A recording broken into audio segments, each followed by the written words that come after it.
I'm a god. Well, what if there is no tomorrow? I'm a god. There wasn't one today.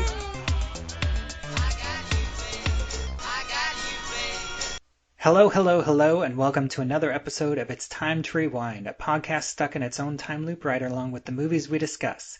And this season we're taking a look at Groundhog Day, after day, after day, after day, after day. I'm your host, Bubba Wheat from Flights, Nights, and Movie Nights, and in this episode we're discussing Phil's 20th Groundhog Day that starts at 57 minutes and 29 seconds with Phil in bed, staring at the ceiling, dourly reciting the morning radio banter, and ends at 58 minutes and 36 seconds with Phil answering Jeopardy questions, eating popcorn, and drinking Jim Beam from the bottle. Today, once again, as my guest is Heather from the MILFcast. How are you doing today?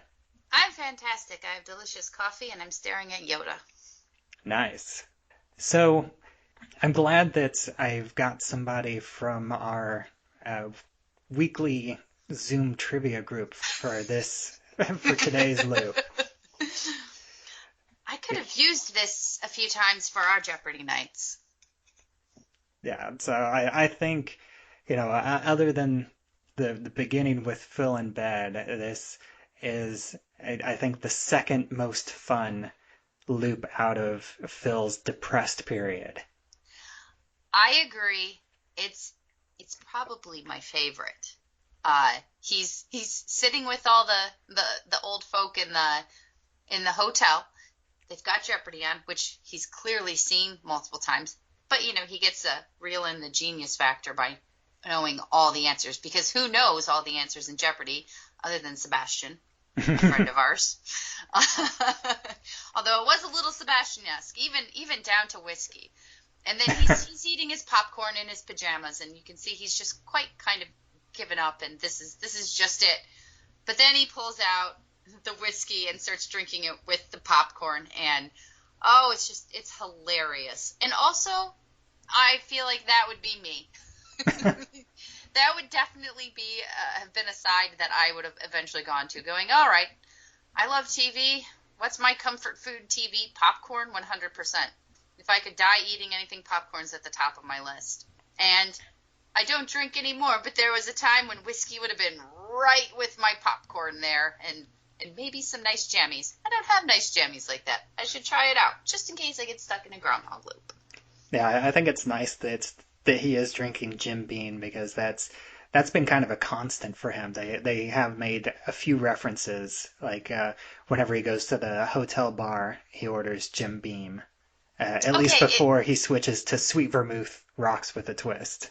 I was not 100% sure if it was Jim Beam. I thought it might have been Jack Daniels. I'm glad you brought that up specifically. I was going to ask if you knew for sure. Because the bottle is twisted slightly to the side when he's holding it, so I didn't see the label. Yeah, I could barely make out Jim Beam. Yeah, and Jim and Jack have similar bottles. And I'm only aware of that because I used to drink a lot of whiskey. Yeah, my only experience with it is the Punisher short Dirty Laundry, where Thomas Jane gets in a fight using a whiskey bottle as his weapon. They're actually, if you're going to use a bottle in a liquor bottle in a fight, a bottle of Jim Beam or Jack is good because they're square. They're also a lot more solid. The handle has ribbing on it on both of them, so there's a stronger grip. I haven't practiced, I swear. Maybe I have. Maybe I have just a little. But you can get a good solid grip on it too, and you could do a lot of damage with it. Yeah, and in that short, the bottle actually never breaks, unlike most movie bottles.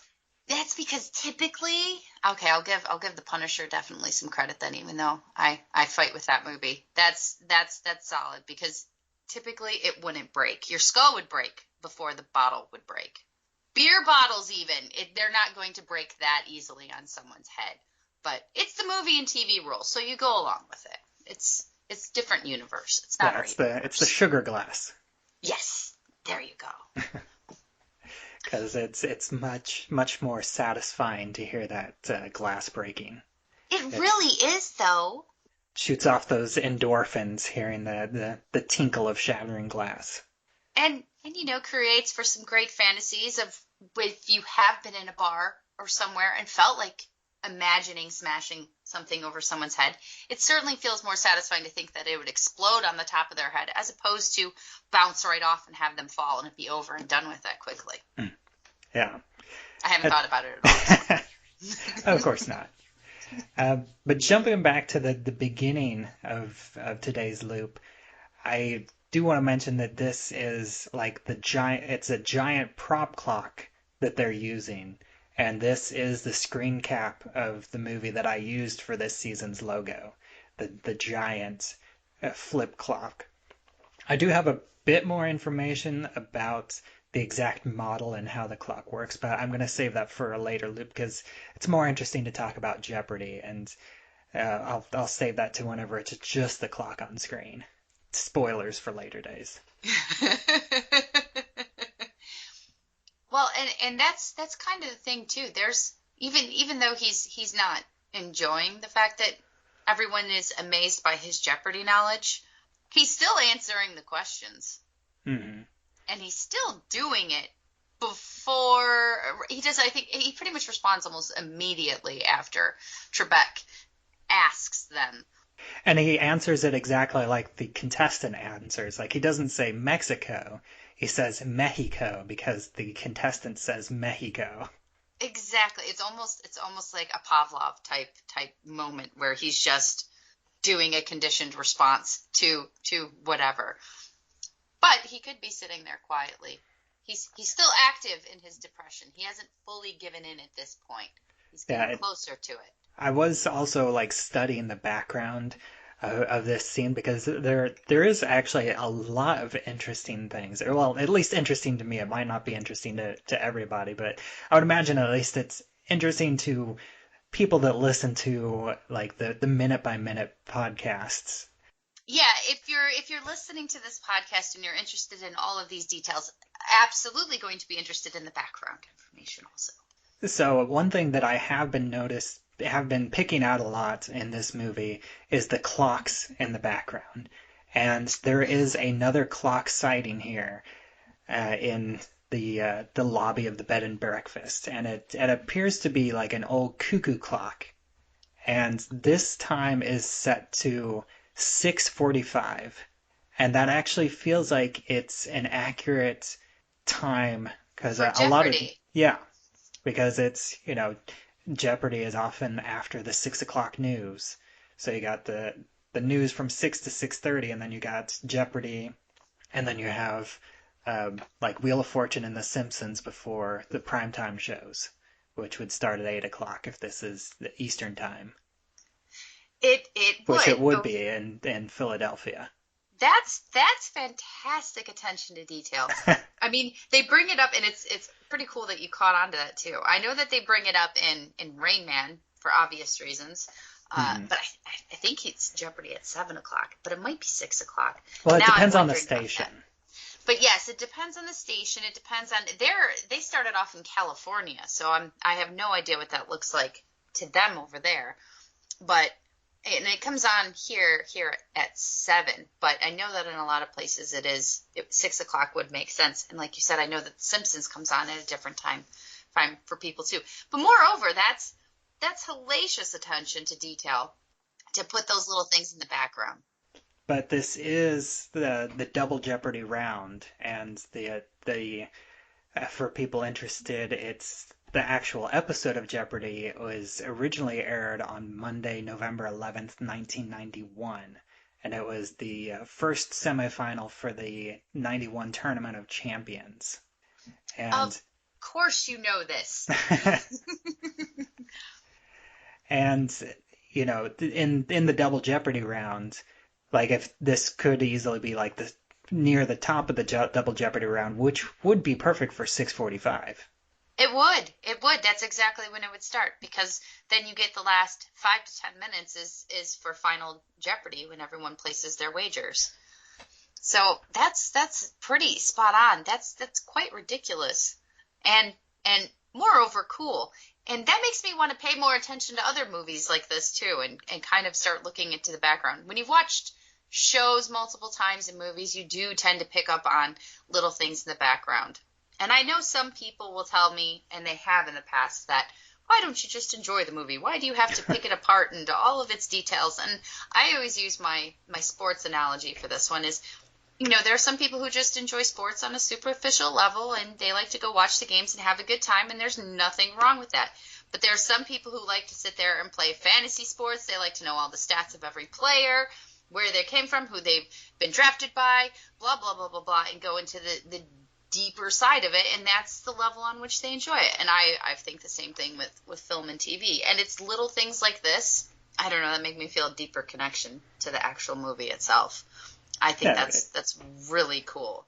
Have you by chance been doing a count of the clocks to see if there's... I have not been doing a count of the clocks. I've been keeping track of what I call the milestones, like the how many times we see the clock playing "I Got You, Babe," and how many times we see Gobbler's Knob in the weather report. And I have 8 of those that I'm keeping track of. That's really cool too. You could turn that into a drinking game, which would be dangerous. But if we wanted to keep it in the spirit, we'd have to do it with Jim Beam only. Either that or sweet vermouth rocks with a twist. Definitely go with the sweet vermouth. I would recommend that. Have you ever had sweet vermouth? I have. I used to actually bartend, and I waitressed in a bar for years too. So that's why I have a little bit of knowledge here about some of these things. It's been a long time though, but it's what I would consider an acquired taste, but it's yummy.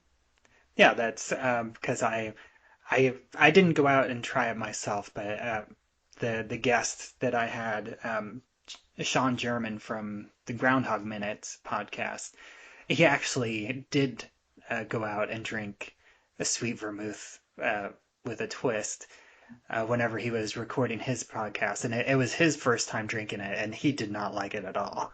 No. So I thought it would be interesting to get a different perspective, and also like a woman's perspective, because it is Rita that's drinking it. I think it's definitely an acquired taste. I think the twist definitely takes off some of the sweetness on it. It keeps it a little bit more balanced, but it's a strong drink. It really is. I don't think it's for everyone, and I can't think of anyone I know that actually that's their regular drink. But I also would push back the timeline here and look at it and go, that's not something people drink now, but possibly, 30 years ago, maybe a more regular drink. I was a bit young then. So it wasn't in my regular drinking. I was still mostly on OJ and water and milk. But I think that's actually a cool thing. But Yeah. he tried it. I can understand if he didn't like it. It's definitely not for everyone. Yeah, he also mentioned that the drink was the writer Mark Rubin's mother's favorite drink, I believe. There you go. It's an older drink. Jumping back to the beginning again, I think that it's interesting the way the shot opens up after the clock with Phil just laying in bed, and they actually aren't playing the music or the morning radio show. It's just the sound of Phil like coldly reciting the broadcast, and adding his "It's cold out there every day," Yeah. which is similar to what's going to be in tomorrow's weather report. Well, and this is another moment where it's brief, but it completely tunes into the fact, and while the whiskey drinking and the Jeopardy is just another reflection of this, and it's a little bit more humorous, it's the fact that he has started to slip into the point where he's literally just existing and he's going through the motions, and we're watching him not even necessarily struggle with that because he's past the point of acknowledging it. He's just there. Yeah, and I think people that have had depression in their lives can really relate to the feeling of just laying in bed and not wanting to get up. And it makes you wonder if, what time during the day this is, because I imagine he just immediately turned off the alarm and then went back to laying in bed. But he's heard it so many times at this point that he's just, again, coldly reciting, going through the morning radio report. I feel like he's not only done it in this loop, but I feel like it's an all day thing, and it's happened multiple times, because when he comes down for Jeopardy, he's still in his pajamas. So Yeah. he obviously hasn't left the hotel or done any of the things that he was supposed to do. Right. Supposed to do. So I definitely think that is he and as you said, people struggle with depression. I have in the past. Sometimes that's the hardest part, is actually getting out of bed, and staying in bed all day is sometimes all you can do, even if it is listening to the same radio show all over and over again, something that you've heard many times, or in our case might be watching a same TV show over and over again, or things of that nature. It's kind of being in that tunnel almost of, this is it, I'm here, I'm alive, this is all I have the energy to do is breathe, and I can do that because I don't have to do any thinking involved in order to make it happen. Yeah, it's like you get tunnel vision on just your depression and the things in your life that are causing that depression, whatever they may be. And again, I think that this movie captures that very brilliantly with that giant close-up of the clock, because that is the symbol of Phil being trapped in this Groundhog Day, is that clock that just brings him back every single morning. Yep. It almost feels like what is it called in Inception? Like the totem. It's a little, like the spinning little, top. Yeah, it's the thing that has the power, which is perhaps why we see what we do in the next few scenes. But but it is the thing that we look at, and it's the thing that the viewer, even at the beginning of the film, we know, but we don't know how important that clock is going to be.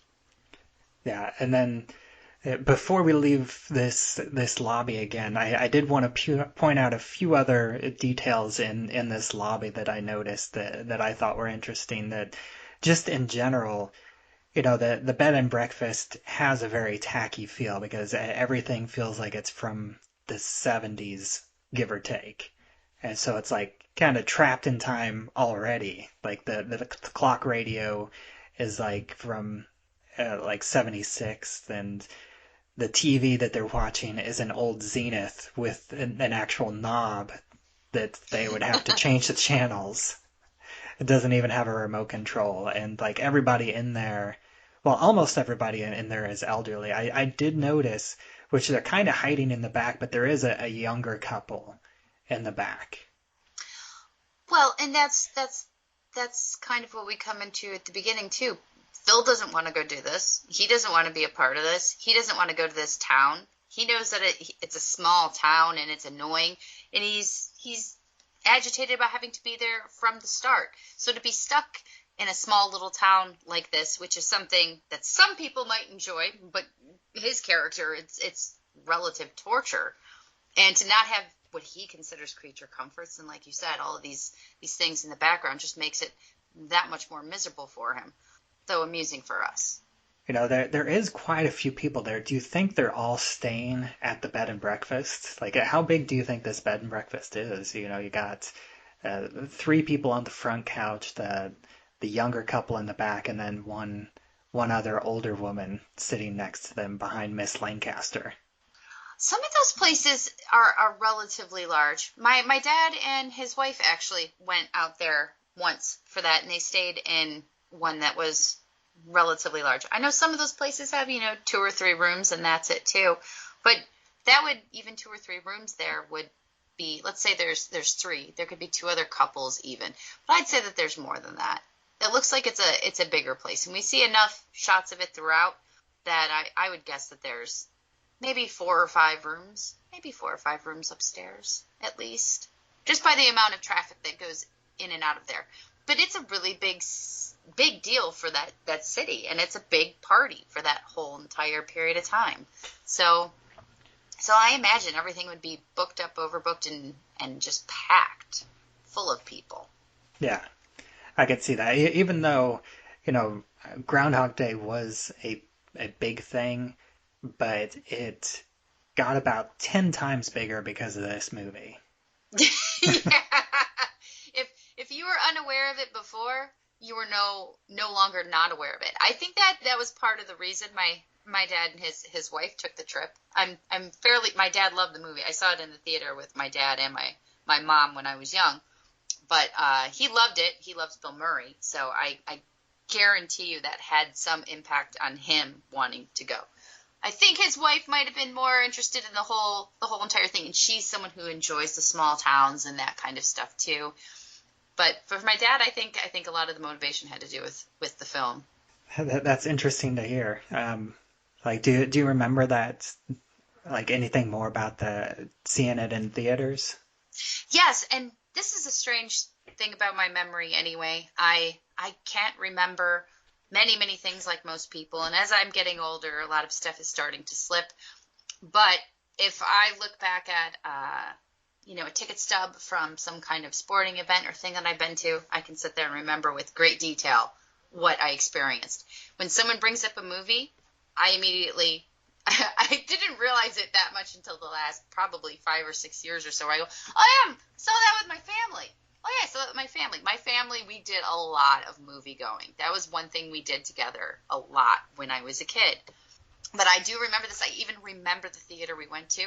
It was one of the dollar shows, and I remember that my brother and I got to share one of the large popcorns, which we did not always get to do, but they were free refills, so we got a large popcorn, and thankfully it was a free popcorn because my brother dropped it, which is very typical of my little brother. He's only 2 years younger than me, but he is a bit of a klutz as a kid. If there was something that could be broken or smashed, it would happen. We were not allowed in the Hallmark store. But he dropped the popcorn, spilled it all over the place. We had to go back, and we were both very, very embarrassed that we spilled the popcorn everywhere, and we had to be the ones to go tell someone and refill the popcorn.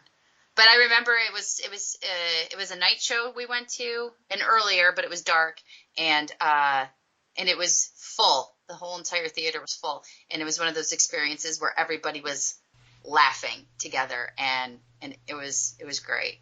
I love hearing those kind of stories. I'm somebody that does not have a good memory for like personal events. Like I tend to have mostly like vague memories rather than any specific details like that. I do with like I said, sometimes it'll take a picture. If I have to just pull that, I wouldn't know. But sometimes it'll be a picture or a ticket stub, and I can pull it. But with movies, I don't remember actively. But if someone brings it up, I'll go, oh, I saw that in the theater. Which I'm sure at this point my husband is really, really tired of hearing me say, yeah, we saw it in the theater. Yeah, I know you saw a lot of stuff in the theater. Would you stop it? But those are some of my fondest memories as a kid and as an adult is going to the theater. And as an adult, other than the big releases like Star Wars movies and that kind of thing, I typically go to early morning shows where there's not a lot of people in them. So I experience them where it's quieter and you don't have those kinds of experiences. And Groundhog Day, even for my family, we did a lot of action and action-adventure movies and things like that we'd go to the theater to see. But we didn't do as many comedies, so we didn't get that experience of a whole entire theater laughing together. And it's definitely cool. It's when you go to a concert and you feel you're all enjoying music and you're all enjoying it differently and separately, and it's this weird connection you have with everyone together. There's something kind of neat about the same thing happening when you're laughing, that many people together. Yeah. All right. Well, that's all of my notes for this for today's loop. Unless you had anything else that you wanted to bring up? I had popcorn for breakfast today.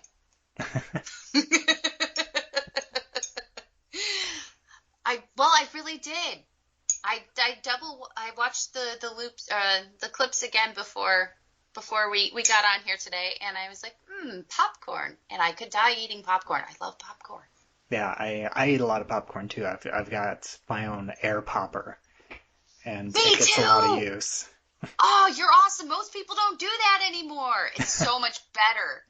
I do that for my kids' friends. Now that they're getting older, less so, but when they were younger and their friends would come over, I remember one of them told me, "This tastes processed. It tastes like it doesn't taste real. Like what you've been eating in the microwave popcorn is. My goodness, this is the good stuff, kids. Enjoy it." Yeah, although I have to get I started getting like the squeezable popcorn oil.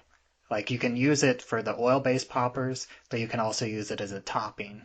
And I use that to help give it the more the more processed feel to it.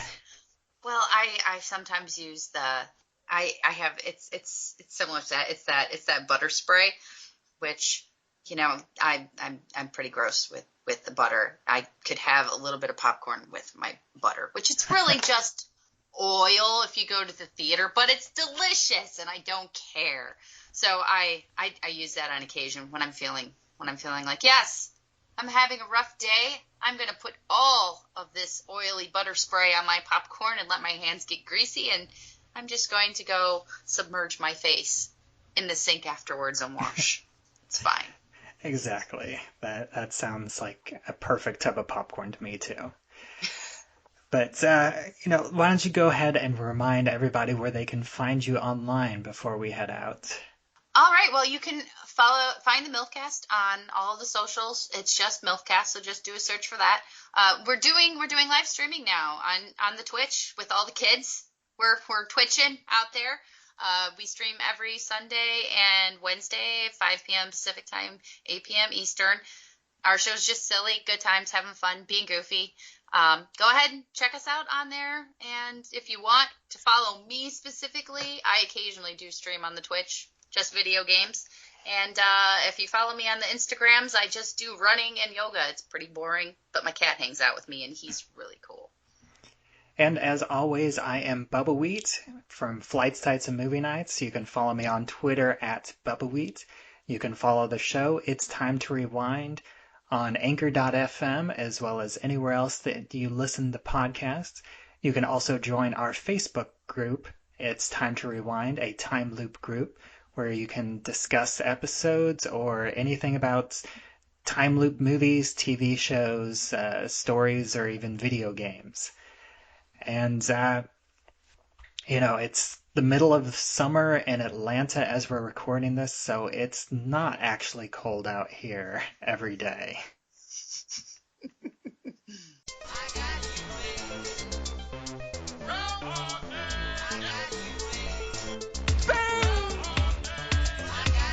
I'm a god. Well, what if there is no tomorrow? I'm a god. There wasn't one today. And don't forget your booties, because it's cold out there today. It's cold out there every day. All right, Jason Soto of Whatever with Jason Soto. You have 30 seconds to get Mary Mitchell, your co-host, to guess a phrase. Ready, go. Okay. Parades. Cut to steak. Things old people like. Vagina candles. Sex toys at Walmart. Things gross men obsess over. Music. Movies. Games. Things that are generic enough to talk about on any podcast. Ooh, close. Comedy. Discussion. Wicked awesome banter. Conan O'Brien. Oh, time's up. Hey, she gave consent. We were looking for Whatever with Jason Soto, the comedy podcast that you can download right now on Spotify, Anchor, Google, Apple, or anywhere you get fine podcasts. What if I said a good-looking and charming host? The Daily Show, Jon Stewart. Oh, geez. Never mind.